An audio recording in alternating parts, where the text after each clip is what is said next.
How you doing today, YouTube? Making a video in response to I had my cousin ask me some questions about he was just getting out of barber school and he wanted to know what he needed to do in order to land in a pretty decent shop. So I'm gonna give you a couple different pointers of which I think that are great. First of all, that goes for existing barbers, barbershop owners who probably closed down the shop and wanted to just work in somebody else's shop, and barber school people who just getting out of barber school. First of all, I would say, to me, these may not be in order, but first of all, I would say location. I said, first of all, you want to scout out an area where you want to be at, and if it's going to be beneficial to you as far as like driving 30 minutes, 10 minutes, 5 minutes, even an hour. So I would say the location is key. It's going to be one of the key components. Secondly, I would say that I feel like all barbers, all shop owners, barber school people who aspire to be barbers should also have a portfolio. You should get a portfolio of all your top of the line cuts. You want to make sure that your cuts that are in your portfolio shows your range from as far as like a ball fade to the exotic cuts.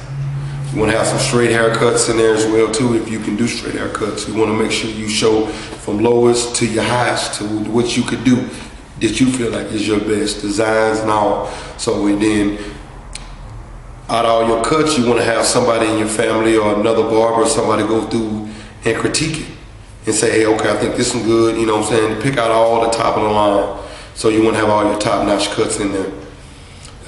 Thirdly, I would say it's going to be your appearance. And appearance and attitude kind of go together as well. Either where it be the shop appearance and your appearance. First of all, your appearance, you want to make sure that when you go into looking for a job, because that's what you're actually looking for. You're looking for a job that you're dressed in you don't have to be overly dressed going into a barber shop, but you don't want to be underdressed, excuse me. You don't want to go in there with flip-flops on and a wife beater and asking the shop owner saying that you want to cut, or you don't want your hat turned backwards with a cigarette hanging out of your mouth. You want to go in there or your pants sagging. So you want to make sure that everything is up and that you're together, because then it shows that you are together. When you go into a shop, remember you're looking for a job. It's like if you was going into Walmart or some of these other stores, you're looking for a job, you're not going to go in there any kind of way. So treat the barber game the same way, because this is your profession. So, hold our profession to a high standards, and then make other people do the same. So, as well as the shop appearance, you want to make sure that whatever shop that you decide to go to, that there's going to be foot traffic. You can see that if you scouted out the area, you can sit outside for 15 to 20 minutes, sometimes 30 minutes. So if you're in the area, if you live in the area, you're going to know if there's foot traffic coming in. And also you want to see if it's on a main street or if it's ducked off in a cove or something, where you're going to have to do either a whole lot of work or a lot of work. I don't care about doing a lot of work, but you just don't want to do a whole lot of work. Because there's a big difference between doing a whole lot of work and a lot of work.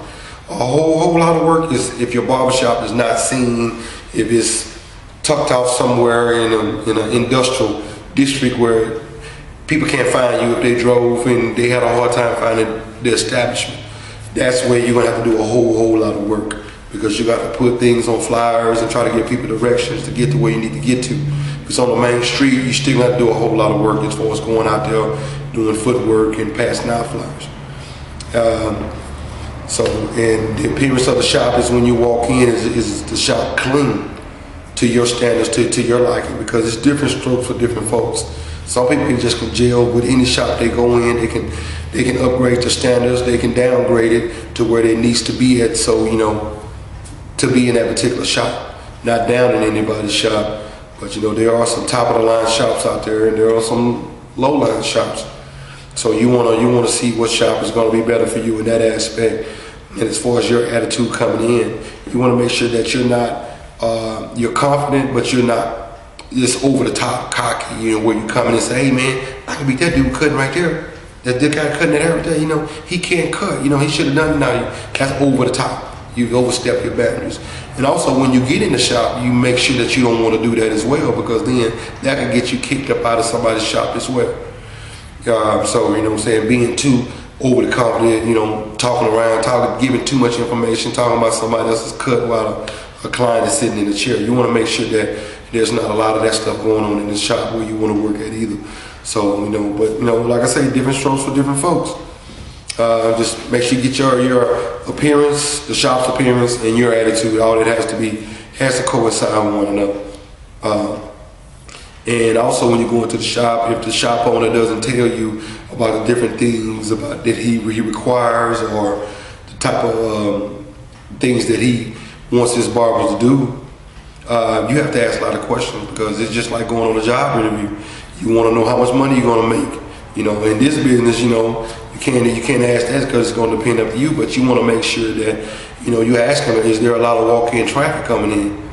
You know, he'll tell you, he'll let you know, yeah, I got a lot of walk-in. So then you know there's going to be some avenues for making some money for you. And also, you want to see if he does booth rent. If he does booth rent, you want to make sure you know when his money's due, how much, and what time. Because it could be on Friday. You know, Friday is 6 o'clock, or at the end of business day on Friday when he wants his money. Because Saturday, then you can just clean up. You don't have to worry about giving anybody any of your money. And you want to find those things out, as far as like if they do commission. If it's commission, you want to see if it's 50-50, 60-40, 70-30, 80-20. You know, whatever the shop is doing. And you want to see if they're doing commission, if they're doing anything else to couple on, either with booth rent or commission. Or do you provide tiles? Do you provide razors? Do you provide, because, you know, here in my shop, I provide the razors, provide the antiseptic, the stuff, you know, a lot of the stuff, you know, antiseptic and gel and stuff, I make myself. So, you know, I try to keep my costs down, you know, unless I see that it's getting out of hand and people just abusing a lot of things. And then, which I do tell the people that, you know, hey, you know, I will require for you to pay for it, you know, which I do have that in my, because I have a contract. For anybody coming in my shop, you have a contract that you sign, and in the contract, I try to cover every aspect of the business. So, you know, so in that way, you know, if I am giving something free, like razors, neck strips, the antiseptic and gel, that you're not abusing it, like I said again, because if somebody's abusing it, they don't care, they're just using it, throwing it away, and using too much. And then in a contract, you know, I told them this is a courtesy that I'm just doing this myself, but at any given time, this could be taken away from you. So, you know, you have to cover yourself as well too, even though I don't have to tell them anything, but I just do it as a courtesy for coming here working here in my shop, you know. And also just add tons of questions about the shops, the businesses and things that are in the area. So you want to find those out. So there's places where you can advertise and advertise yourself. And just, you know, hey, and if there's anything else that you need or anything else that you want to know about any other type of questions or whatever, hey, feel free, send me an email, just a personal email or whatever. Hey, I'll try to answer all your questions, which I usually do. LT the Barber, peace out.